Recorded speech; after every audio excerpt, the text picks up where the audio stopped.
So hello and welcome to all of you. Good evening.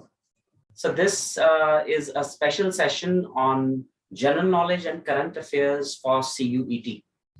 So first of all, I hope all of you are fine. Those who are watching this session live, I hope all of you are fine and in good health. So this session is about a great opportunity that all of you.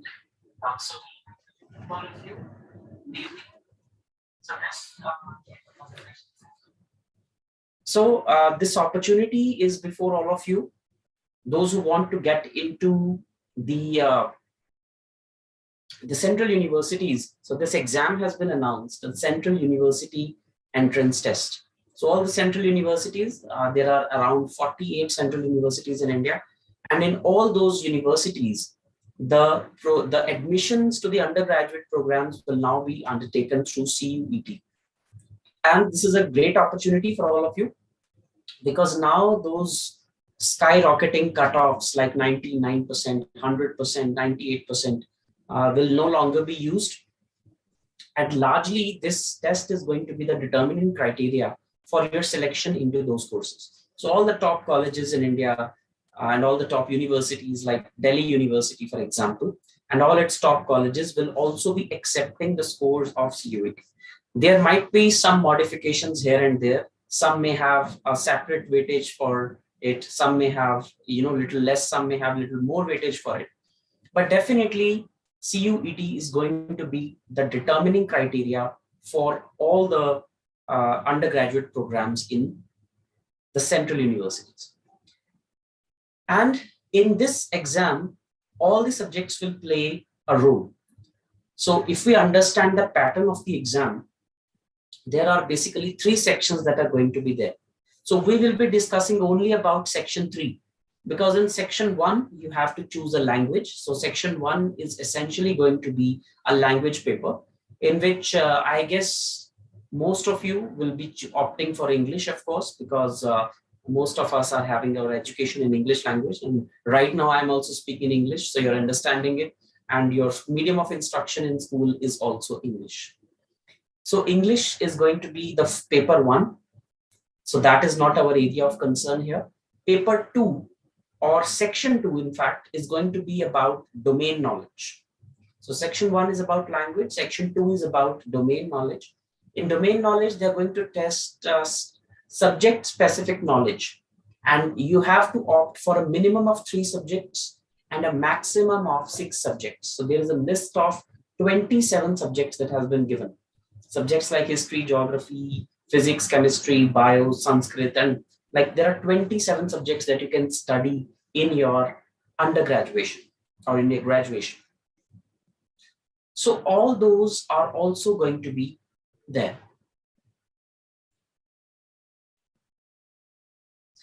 So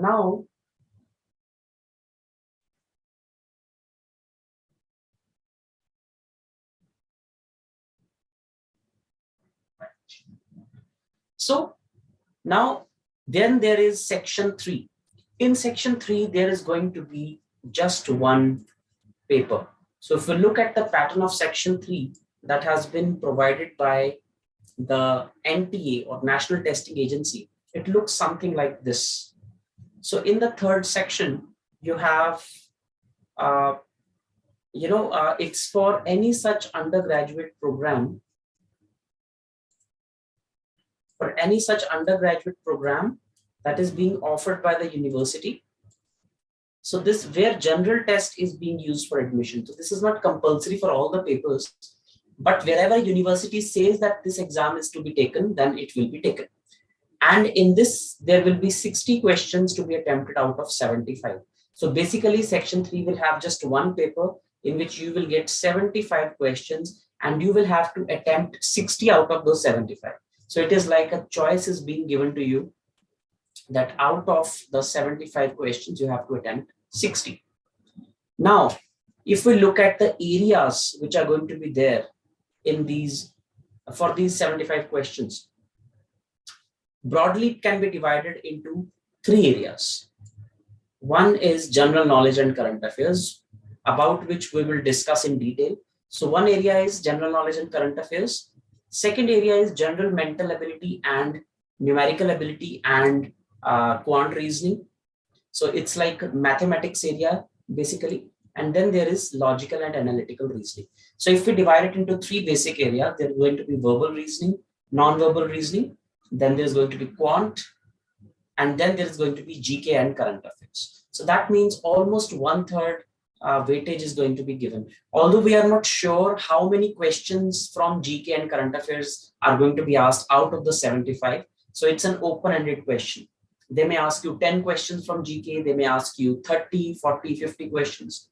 This criteria is not exactly mentioned how many questions are going to be asked from which area. So this is an open-ended question for now. Our concern is general knowledge and current affairs. And on this, even input text-based questions can be asked. Like fill in the blank. So you will have to put in the answer by yourself. And since this is going to be a computer-based test, therefore you will have to type the answer in there. Okay, and for most of the questions, there will be multiple choices and you have to choose the correct option and move ahead. So basically, the role of GK is there in section 3. And in section 3, it is going to be a compulsory paper. So for those who are attempting it, GK and current affairs is mandatory because it's going to be a part of these questions. Now, what type of GK will be asked? Whether more current GK will be there or more static GK will be there. We will try to answer these questions in the next few minutes. In fact, I will also give you examples of what kind of questions and what kind of issues can be asked in the paper. So talking about general knowledge first. So first things first, there are two words that are exactly mentioned in here. One is general knowledge and one is current affairs. So we will treat and we will try to treat both of them differently, because when we say general knowledge, we are essentially talking about the static portion of GK. So first let's address general knowledge and then we will get on to current affairs. So we talk about general knowledge. The word itself is quite dreadful. General knowledge means general. It is so general that perhaps anything could be asked in it. Right? Anything could be asked in it. But there are specific areas, because this test is intended to target school students, those who are in 11th and 12th standards. In fact, after the 12th standard, will be attempting this paper. So there are certain specific subjects that are expected to cover a role in this type of GK. So those subjects are those that you have all studied till the 10th standard. Please remember, this paper in section 3 is going to be attempted by the students who are in humanities, also by those who are in science stream like medical and non-medical, and also by those who are opting for commerce stream. So let it be very clear that the GK that is going to be asked in section 3 is going to be from the syllabus that is there till 10th standard. So the subjects that all of you have studied are going to be asked in section 3 because it's a general paper. It cannot be domain specific. Of course, if you have opted for humanities in 11th and 12th, you will be taking subjects like history, geography, economics, psychology, etc. But that is in section 2, domain specific. For section 3, we are talking about this section is going to be common for all. So the knowledge that is going to be tested is at the max going to be of a 10th standard level. So you will be asked questions on history, geography, polity, economics. General science will cover subjects like physics, chemistry, bio, and then some miscellaneous subjects like computer awareness, 1 or 2 questions, art and culture, international relations, some miscellaneous 1 or 2 questions from static GK can be asked, because we have a subject of GK as well, just GK till I think 5th or 6th standard, in which they give you all those trivial facts, etc. So these are going to be the subjects that will be covered in paper 3, section 3. And to my mind, even the static GK is going to be contextual in nature. Now, what is the meaning of contextual here? Contextual means that even the questions that will be asked from static GK will be somehow related to either current affairs or they will be relevant during that year. For example, they cannot, not like they may, but largely the questions that are going to be asked are those which are in news or in context at that time. For example, if CUET is conducted after 2 months and they ask you a question about the headquarters of NATO or North Atlantic Treaty Organization, you cannot say that it is a static GK question. It is a static GK question, but contextually it is derived from the Russia-Ukraine crisis. So contextual questions, there is a high chance that contextual questions are going to be asked. And it is of course going to be based on school curriculum. So it's not that they're going to put questions from some other competitive exams or of a very high nature. So it is going to be based on school curriculum. And in that too, the questions are mostly going to be of the 10th standard. Why? Because after 10th standard, people choose different subjects. Some choose humanities, some choose medicine, some choose non-medical, or some choose commerce. But this paper is going to be common for most of those, and hence it is going to be based largely on 8th or 10th standard of questions, which again is not a very low level. It's a respectable level of current affairs, especially if they refer to the NCERT textbooks. So even 10th level is a good level. So based on school curriculum, it is going to be the expected level of difficulty is going to be from low to moderate. I wouldn't say that the level of difficulty is going to be high. So we are expecting the level of difficulty be from low to moderate, but that should not be the criteria while preparing for it. While preparing, you should presume that the level of difficulty is going to be from moderate to difficult. So the easier paper will look very, very easy to you. That should be your goal. Then the next question is which subjects we should focus on, because general knowledge and current affairs are two vague terms. So which are the subjects that you should focus on in GK? That is a very difficult question, but I will make it easy for you. All the subjects. As far as GK is concerned, static GK is concerned, every subject should be done at an optimum level. I'm not saying be perfect in all the subjects. At an optimum level, study a bit of history, a bit of geography, like of the 10th standard, a bit of polity, a bit of economy, general science, all the subjects. Try to touch. Because if they are conducting this exam for the first time, it's very likely that they will be, asking questions from almost all the areas, so that there's a sense of balance among the students and no perception can be made from next year onwards. Now, then the question is whether more emphasis should be paid on static GK or current affairs. This again is a vague question because we do not know, since this is the first time the exam is being held, we do not know whether they are going to ask more questions from static GK or from current affairs. But one thing I can assure you is that since current affairs has come to occupy a very dominant position in almost all the exams, so current affairs are going to be overwhelming. And number two, even the static questions that are going to be asked are going to be somehow contextual. They're going to be asked from the current affairs, directly or indirectly. Then, so if this is how the static GK is to be prepared, like all the subjects in proper proportion and the difficulty level is going to be moderate, and the books that you're going to refer to are going to be till 9th or 10th standard, which I presume all of you have already read till your 10th standard. So it's just about brushing that up. And I will also tell you by the end of the class, by the end of the session, how we can help you prepare. Then there are current affairs. Now in current affairs, which have increasingly been playing a lot of role in all the grad level exams, CUET also is going to have current affairs. They have explicitly mentioned that.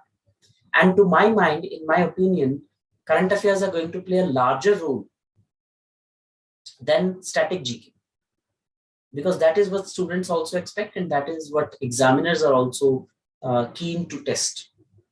So when we talk about current affairs, there are basically two types of current affairs. Some are issue based and some are, you can say fact based, which are tidbits type or pointed type current affairs. So in issue based current affairs, you're expected to know about some issues like, for example, I've taken some examples from the last 5 to 6 months. For example, BRICS. Now, BRICS is an international grouping of Brazil, Russia, India, China, and South Africa. It was founded as BRIC or BRIC in 2006 in Russia. And later on, S or South Africa became its member in 2009. And all these countries have come together because these are going to play a large role in 21st century geopolitics. And it was in news. Why? Because the 13th summit took place in India. So just a few months back, BRICS Summit, as you can see the logo here. So the BRICS Summit 2021 took place in India. And it was like India was the host. It was actually in a virtual mode, right? So this was in news because 13th Summit was hosted by India. Now you can be asked questions about BRICS. So if you're asked a question, where did the BRICS 2021 Summit take place? The answer is India. Right? So this is a current affairs question. But if they ask you contextual question, like when was BRICS established? Which was the last country to join BRICS? Right? What is the full form of BRICS? What are all countries that are there? In which year was it founded and where? Right? South Africa was included in which year? So all these are static questions, but they are derived from the current knowledge. That is, that BRICS Summit took place in India in 2021. So the current affairs is just of one news, but the context is a bit broader, right? So this is one example of how context-based news is to be prepared. Another example is, for example, the Afghanistan crisis. So Afghanistan, we know a few months back, American forces withdrew from Afghanistan. So the questions that can be asked is, what was the name of the operation that USA was undertaking in Afghanistan? Then, in which year did US invade Afghanistan? Then, the question can be asked, what is the capital of Afghanistan? What is the currency of Afghanistan? With which countries Afghanistan shares its boundary? Who is the new president of Afghanistan? Who is the new prime minister of Afghanistan? Things like that, right? So this is also an issue-based question. Then what will be Afghanistan situation post-US withdrawal? Taliban has taken control, These are some issue-based current affairs that you need to know about a bit in detail. But then there are fact-based current affairs, which to my mind are going to dominate the current affairs in CUET. Why? Because the level of the exam is moderate. It's not a very difficult level exam that they will be asking you about large issues. They're simply going to ask you about fact-based questions. For example, I've taken some news from the last month, like Miss World 2021 was announced. So Karolina Bielawska from Poland has won the title of Miss World 2021.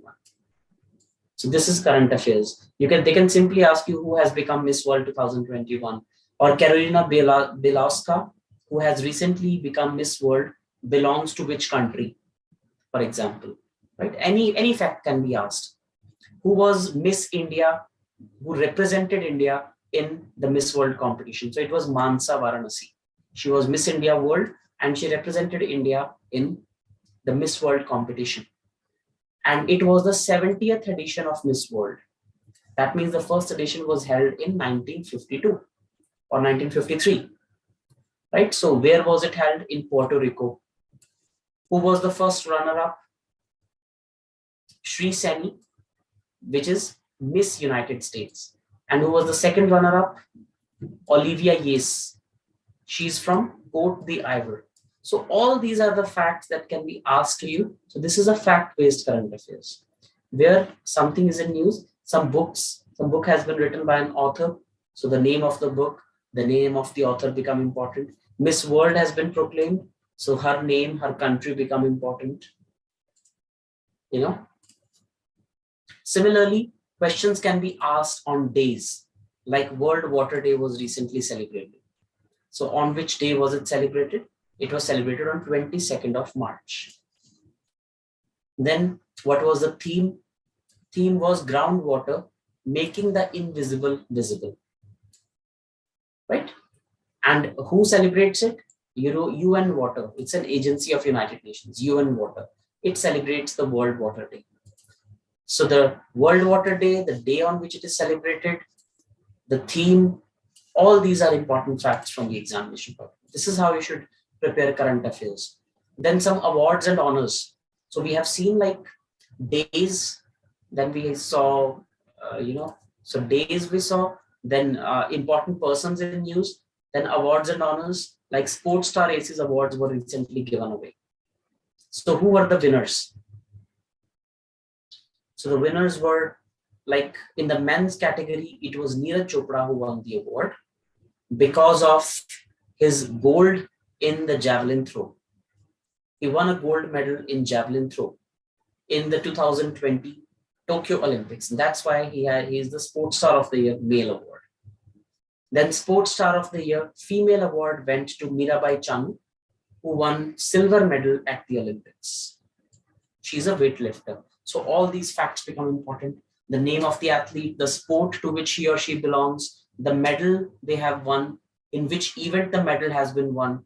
All these are important facts from the exam point of view. So this type of current affairs, I believe, are going to dominate the CUET exam, apart from the static GK, of course. Then there are so many other categories, like in international relations. Recently, Iran became the 9th member of Shanghai Cooperation Organization. So now Shanghai Cooperation Organization is an international organization that has 8 member countries. And the countries that are members are China, Kazakhstan, Kyrgyzstan, Tajikistan, Uzbekistan, then Russia, India, and Pakistan. So since India is a member, it becomes important. And then the organization was established in 2001 in Beijing, China. And it was the 21st summit in 2021. And the summit took place at Dushanbe, which is the capital of Tajikistan. So just look at the number of facts here. The name of the organization, the 2021 summit took place at Dushanbe, which is the capital of Tajikistan. And Iran is admitted as the 9th member. The focus of this meeting was on Afghanistan post-US withdrawal. All these facts are important from current affairs perspective in international organizations. So awards and honors, then we have, days, then international organizations, then we have books and authors. So this is an example in books and authors category. Like recently, former cricketer of India, G.R. Vishwanath, his autobiography was written. So he was a former Indian cricket captain, Gundappa Ranganath Vishwanath. His name of his autobiography is Wrist Assured, an autobiography.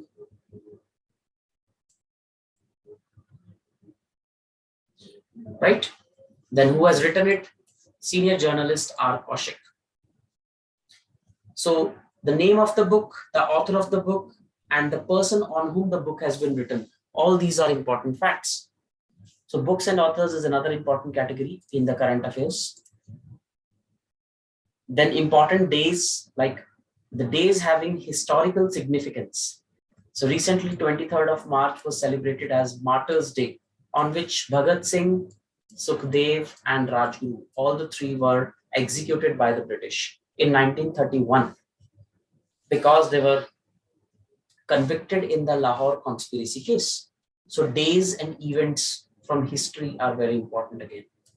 Now here, if they ask you questions about Bhagat Singh, static GK questions, they become important. then on Sukhdev, on Rajguru, all these are important basically. Different types of current affairs. Then again in sports, Ashley Barty has announced her retirement, right? So Ashley Barty is or was a former professional tennis player, and she belongs to Australia. And her age is just 25 years when she has quit the, this international tennis. And she has won 3 Grand Slam titles: the 2019 French Open, the 2021 Wimbledon, and the Australian Open of 2020. Right? So despite winning 3 Grand Slam titles, she has chosen to retire from tennis at the age of 25. And all these facts are what you should remember for the exam. So basically in CUET, how do you prepare? Now that is a moot question. How do you prepare?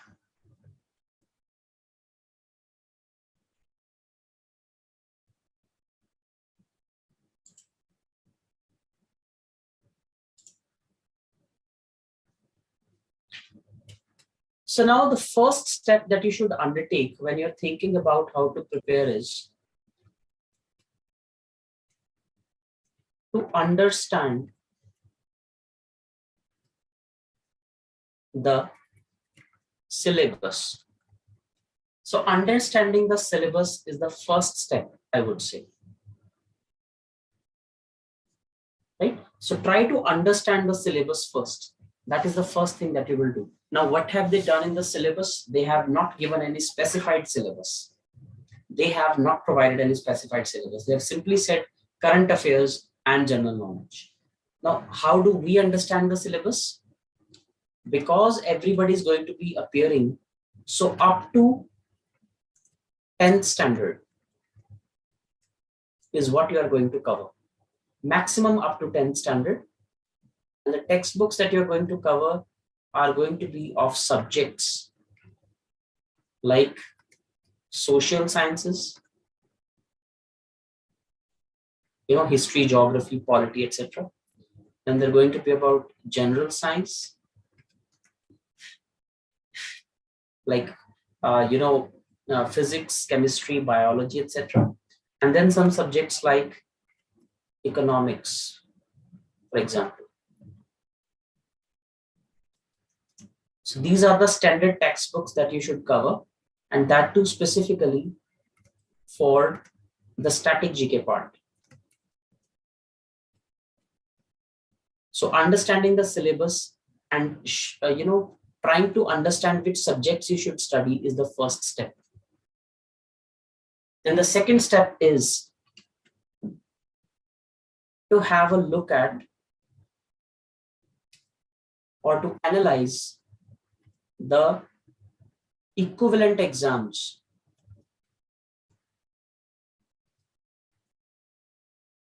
at undergrad level. So some common type of exams that are taken at the undergrad level, like the NDA exam, or CUCET was also being conducted till last year also by some universities. So you can have a look at that as well. So previous year questions of those exams can be of great help. So analyze the equivalent exams at undergraduate level, understand the syllabus. Then the next point that you're going to do is to jot down the fine points. After understanding the syllabus, after analyzing the previous year questions, jot down the fine points. For example, what fine points? Material to study. Say if you're going to study NCERT books till class 10th. So, like 8th, 9th, 10th NCERT textbooks if you're going to study of all the subjects. So let that, material to study. Then you should test that as well. Tests to take. How will you test yourself? Right? So any type of official notification till it comes out by different universities, you will have to jot down your own plan. And finally, to execute that plan. And before execution, in fact, you should also pay focus towards current affairs. So try to follow paper. I would recommend Indian Express, or you can also follow one good publication or coaching material like we provide at Hitbullseye. So we'll also give you a perspective of that what we are offering in CUET. So for current affairs, follow newspaper, or even better, follow coaching material. The benefit of coaching material is that it is compact, concise, and it covers everything with least effort. So try to do that, right? So current affairs to be covered this way, and then there should be adequate testing of current affairs as well. So testing of both static and current affairs is really, really important.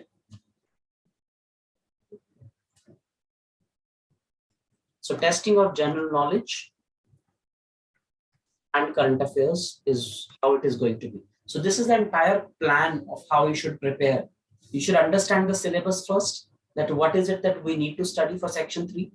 Then you should analyze the previous year questions of equivalent level of exams, that what are different agencies asking, what is UPSC asking in NDA exam, what are these universities earlier asking under the CUCET. Earlier also central universities used to take the exams. So you can analyze the GK questions from there. Then you have to jot down what material you want to study, what tests you will take, what approach you will follow. And then you need to cover current affairs other than the static GK.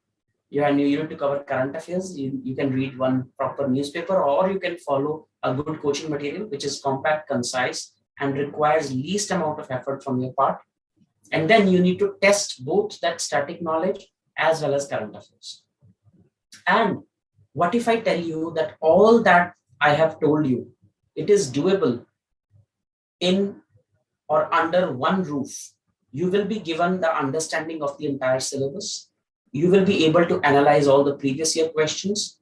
You will be provided concise, to the point material, and you will be taught all the subjects that you require for this, along with testing of current affairs and static part. Complete guidance from A to Z will be provided. If you want to free yourself of the hassle of preparing all these points, then you can join Hitbullseye. So why Hitbullseye? Because we are going to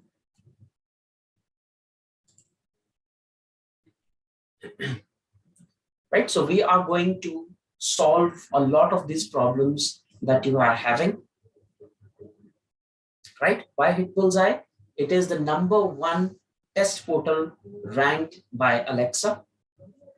Right? So thousands of students have prepared with us. There are so many champions that have, we have produced best class 12 students results we have produced. There are a lot of students that have got off from Hitbullseye in 2-digit and 3-digit ranks. In Central University entrance test also, we are going to repeat the same. We are going to repeat the same feat. So we are going to be producing great results. So our website hitbullseye.com has more than 2 crore plus hits per annum. And we are trusted by every second management and law aspirant.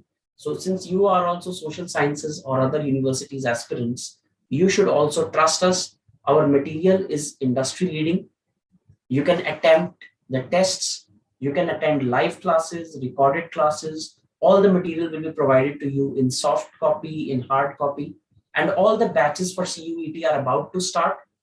So you can visit the website and you will be provided all that. And you can join online as well as offline classes, but shifting to online classes is always beneficial. The results that we have had in the last few years are phenomenal. So you can have a look at, all these results that we have had, right? So you can have a look at all these results that we have had.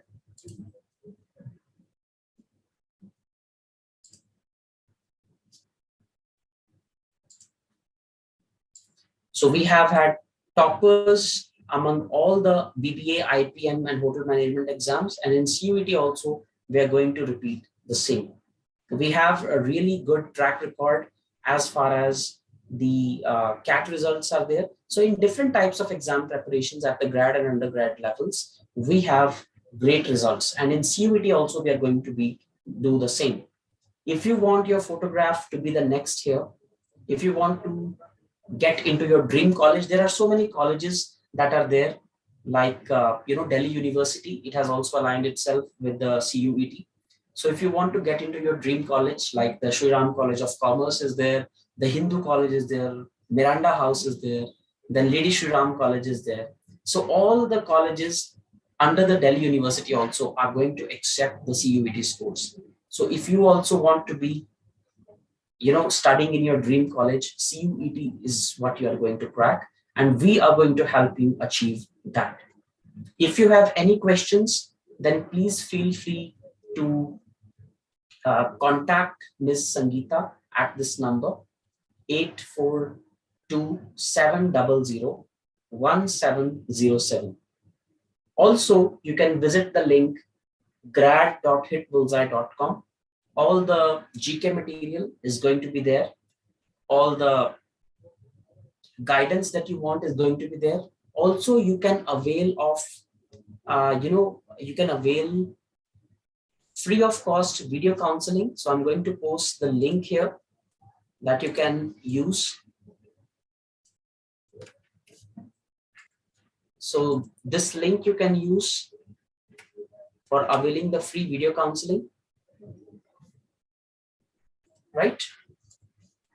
Other than that, of course, you can contact on this number and you can visit our website.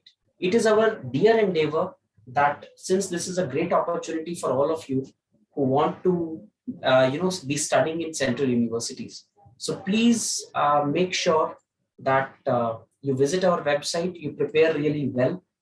So if you prepare with us, there are some really good early bird offers.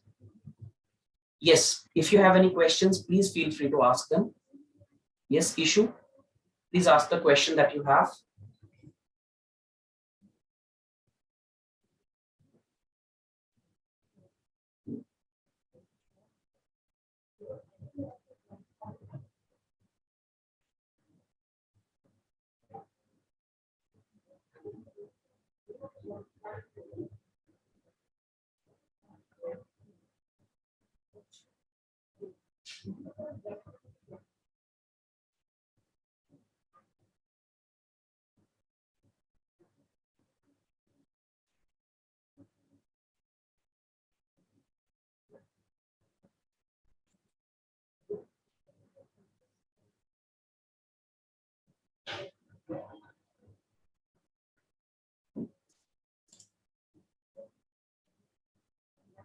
Yes, of course. Please feel free to ask any questions that you have.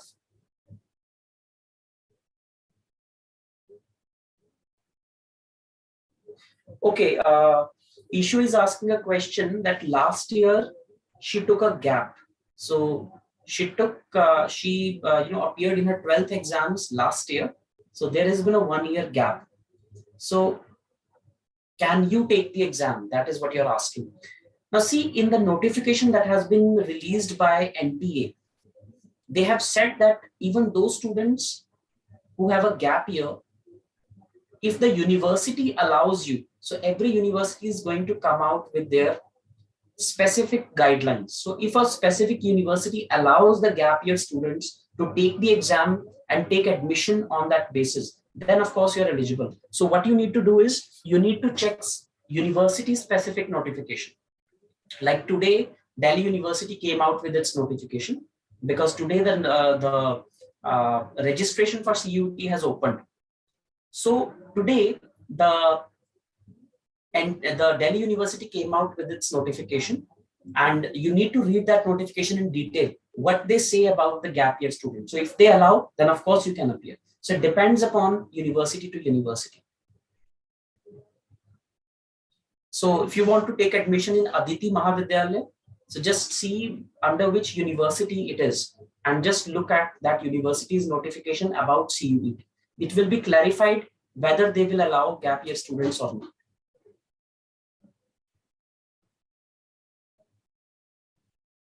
I don't think it should be a criteria that you should stay close to your home.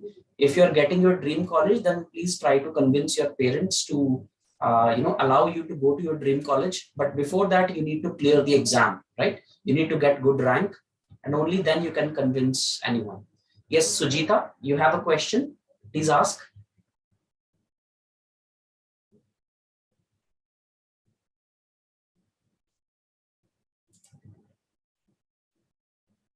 Sir,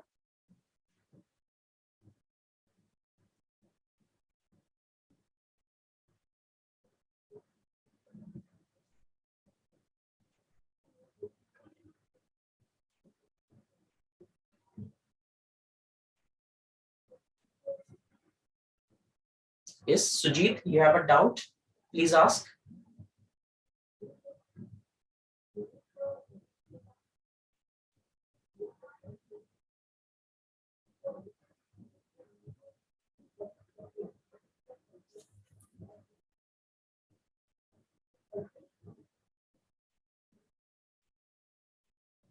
Okay, yesterday Delhi University released its admission criteria. Yes. It was mentioned that general knowledge is only needed to be for Bachelor of Arts. I'm planning to pursue BCom. Do I have to prepare for general knowledge? See, if you want to get only into DU or a DU college, and they have clarified that GK is not required, then of course you do not need to prepare GK. Of course, if there is a specific university you are targeting, and they have clarified that GK is not an essential part, it is only needed for BA and you are preparing for BCom, then you need not prepare for general knowledge. Of course. So whatever the NTA has mentioned in the CUET notification is not the final word. The final word is if you are clear, you want to get into a specific course. Now you are clear that you want to get into BCom. And you also are clear about the university you want to get into. That is Delhi University. So if Delhi University has said that they do not require GK for BCom, then you do not need to prepare GK. If they have said that paper 3 or section 3 is optional for those who want to get into BCom, or it is not mandatory for those who do not want to get into BA, then you can skip it, of course. Any other questions? If there are, please feel free to ask me.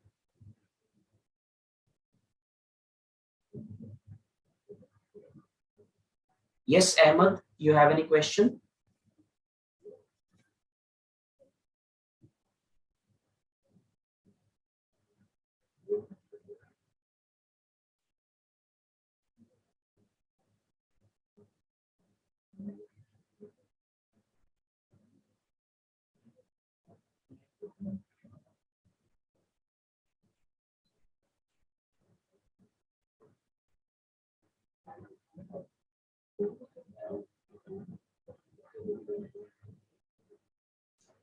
All right, so I think that those were the queries that you have. Any other queries or a full video counseling session? I have posted the link in the description. So please make sure that you take a free video counseling session, or you can call at the number given on the screen, 84270-01707.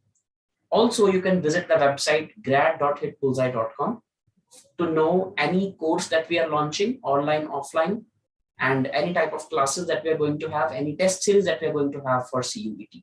So we are here to help you in your endeavor to get into your dream college. So please allow us to do that. Please prepare well. Yes, GK classes will also be provided.